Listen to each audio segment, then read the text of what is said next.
Hello guys, so అమెరికాలో India లాగా ఇలా బట్టలు ఆరేసుకుంటున్నాము. So Indian things in America. So summer కాబట్టి ఇట్స్ పాసిబుల్ అనమాట. This is the thing we are doing. మా బంగారు తల్లి ఏం చేస్తుంది? చిన్నప్పటి నుంచే పనులు చేసుకుంటుంది అనమాట. తన పని తనే చేసుకుంటుంది కష్టపడి.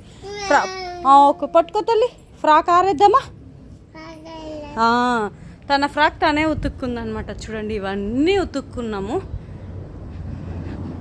ఆమె ఒకటి ఉతుకుతా అని చెప్పి ఆమె ఫ్రాక్ ఒకటి ఆమె కూడా ఉతుక్కుంది. ఇవన్నీ ఆరేసామన్నమాట. సో అది కూడా ఆరేద్దామా తల్లి? నేను ఆరేస్తుంది, నేను హెల్ప్ చేస్తుంది. హెల్ప్ చేయనా నేను? గివ్ మీ కింద పడేయద్దు, మళ్ళీ డస్ట్ అంటుతుంది. Thank you so much, bye. If you like my video చెప్పు, please do like, share and subscribe. ఇంకా బకెట్లతోనే ఆడుకుంటుంది.